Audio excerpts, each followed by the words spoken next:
Hey guys, welcome to another episode of Bob's Woodshop. We're in the metal shop today with my good buddy John Cook, who is a retired tool and die maker. And we're going to go ahead today and make some spiraling tool. So yeah, stay tuned. I'm going to give you the details right now. Okay, so if you don't know what a spiraling tool is, this is a commercial spiraling tool. This one's from Sorby. Crown has them also. I'm not sponsored by any of these companies. These are just tools that I like to use. If you look at these come with different size cutters, right? So this is a coarse cutter with a bevel. This is a fine cutter with a bevel, right? This one's a point tool.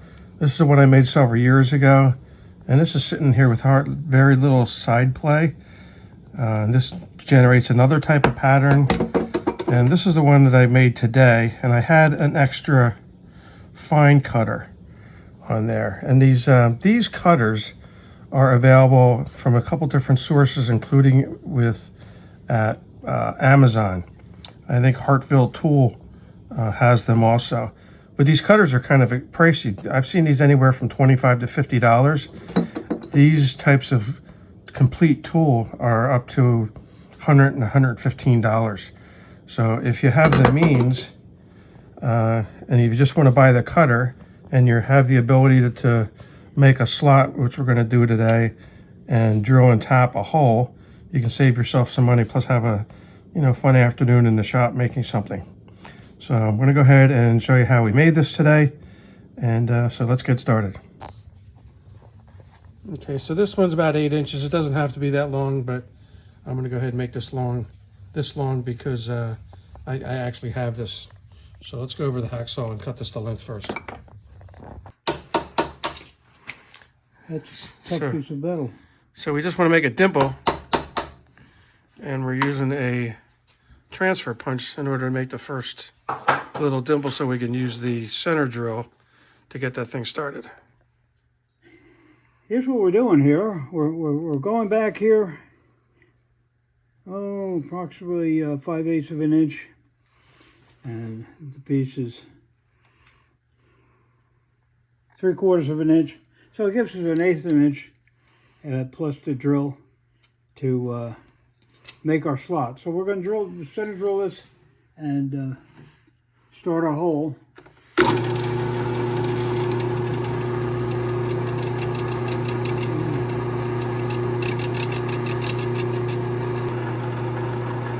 Okay, we're going to use a little bit of oil, and we're using a little stubby short drill for the rigidity. And then we're going to drill right through. And this is basically the width of the wheel. This is the beginning of the slot. We're going to have to drill a hole perpendicular to this for the screw.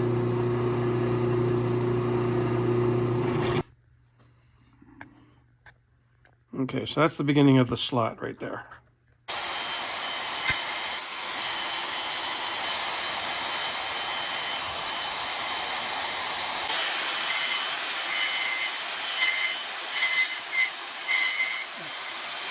So in order to clean out that slot, you might be tempted to put a end mill in there, and I would not recommend doing that at all, because a drill press is meant for downward pressure, not side to side. So if you were trying to clean that slot by pushing through an end mill, there's a real good chance the arbor is going to fall out. And don't ask me how I know that.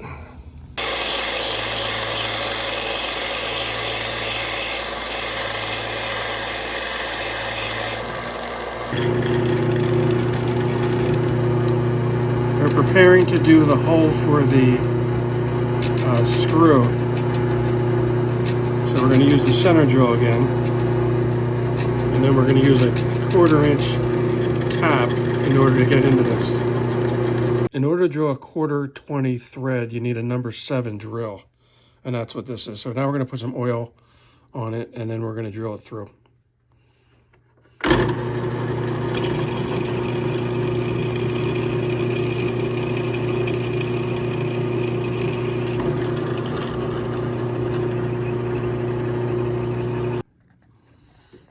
Okay, now we're doing a 1/4 tap.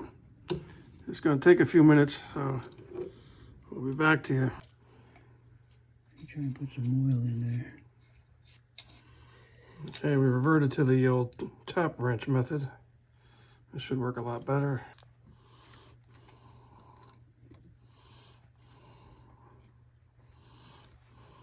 We got the slot. It's not perfect, but it's close. Sorry, close enough for woodworkers. John's a machinist, and he thinks this is terrible. But we got the hole, we got the slot, and now we're going to test the 1/4 screw that we've got. Here we go. Screws cut crooked. There you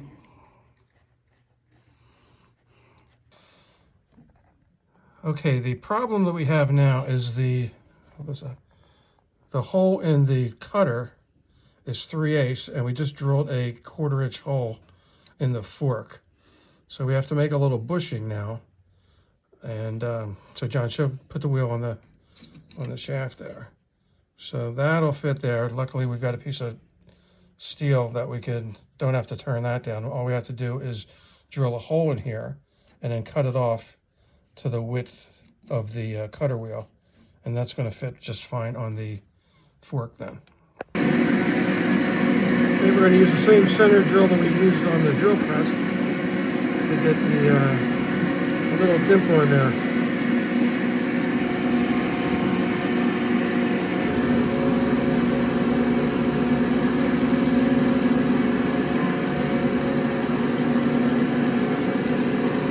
Beautiful shavings, that's what I like to see. Okay, so now we're just test fitting the screw in the hole, and it works good. Now we just have to cut this to length. Okay, so that's the little bushing that we just made. Little tiny bushing. Okay, here. Love it there.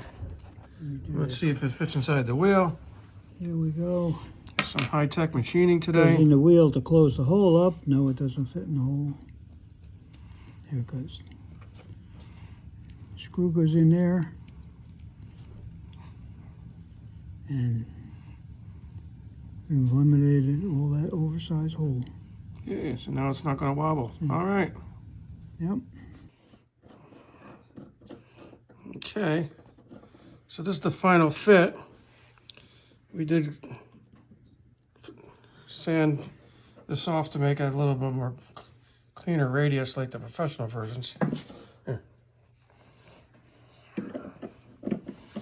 So all we got to do, I'm going to put a little Loctite on there and cut that bolt off, and we're in good shape.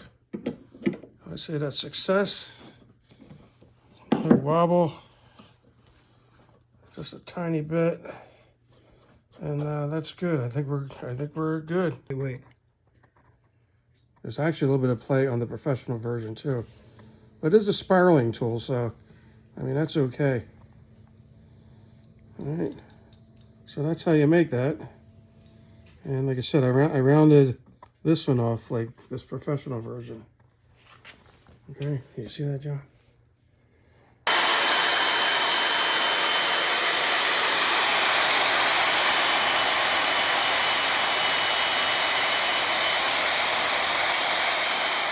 And first thing first is go ahead and make a tenon over on this side.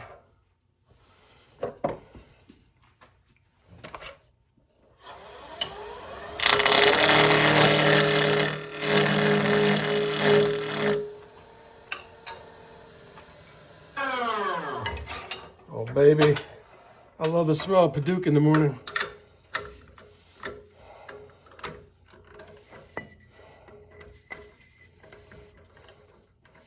Again, the reason I'm doing this, you don't want to put a piece of wood on this end that touches this face, otherwise it becomes inherently unstable. And it's real easy to push it out and fly out of the chuck. And again, don't ask me how I know that, because it's happened to me a couple times, and I've seen it happen to members of the club a bunch of times.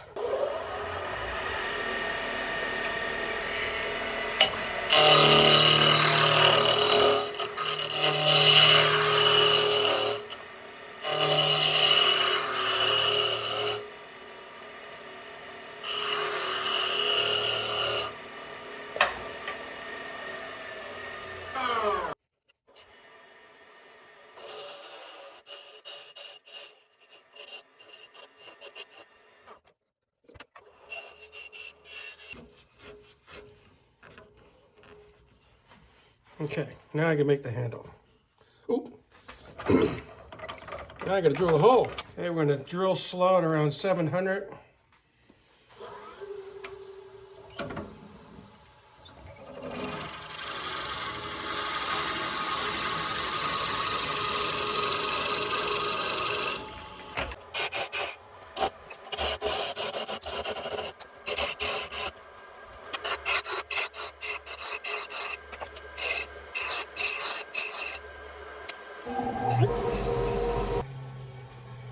Let's put a couple accents on here.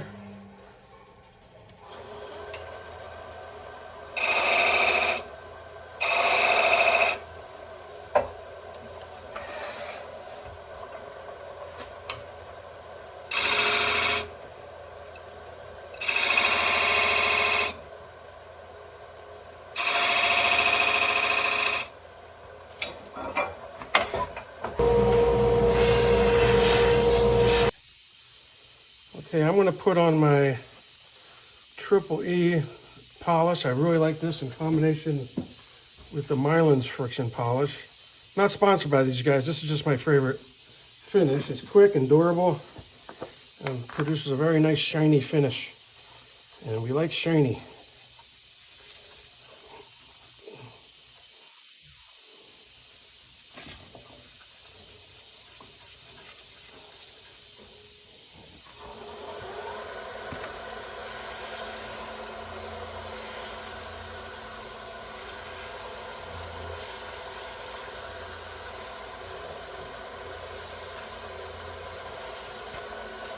So I've been using this finish for years, and especially in pens and handles like this.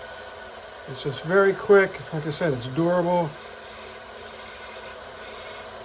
This is my favorite go-to finish on this, on the lathe. Little Mylan's top coat.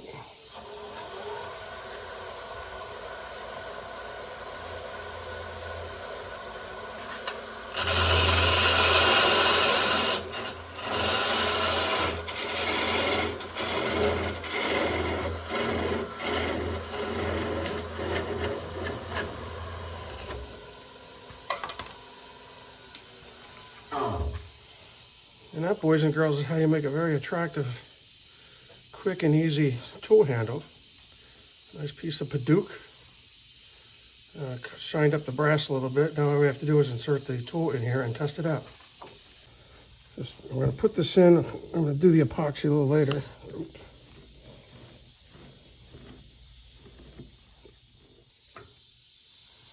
Okay, let's make the bottom of a top. Let's round it off first.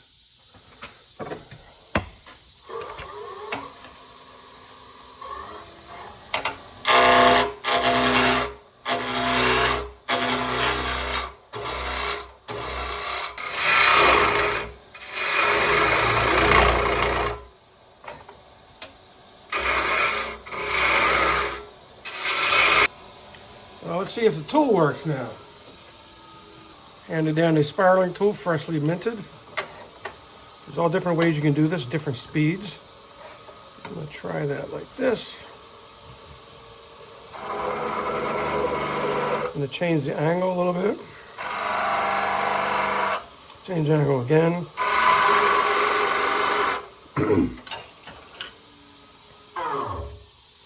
And that's what you get, different patterns.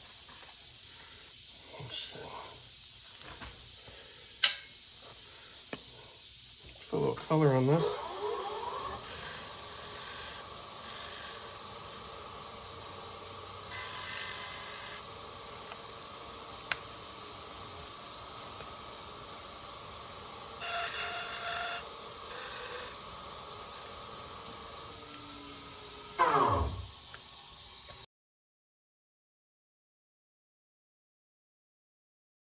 This time I'm going to let it run.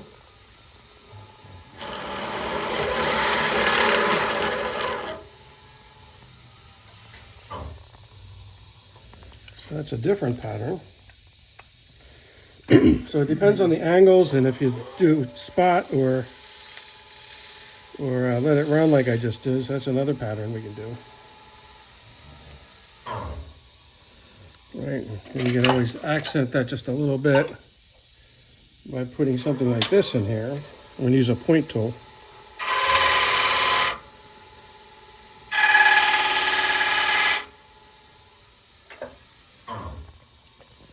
Right. So let's try it one more time.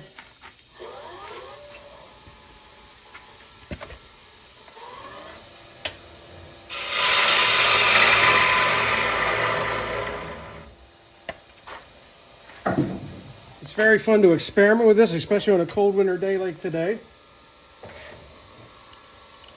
So I'm going to come in from the outside in on some of this.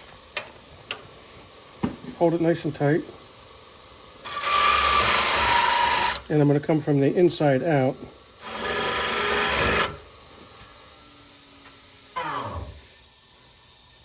So I get two different patterns there. Let's separate these two.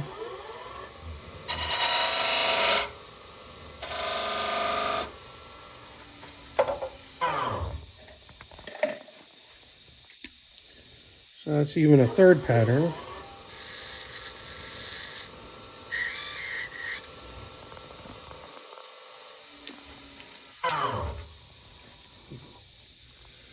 So again, that's how you make a spiral tool.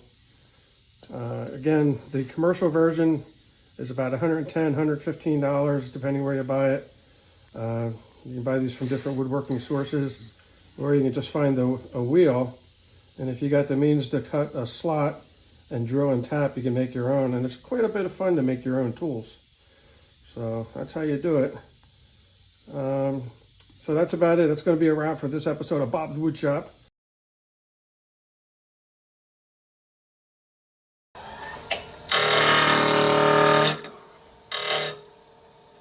Step back. That's what happened.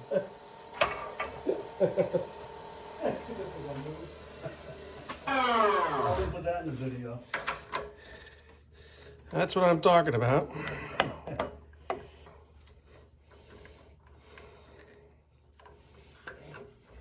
I think I'm going to keep that in there.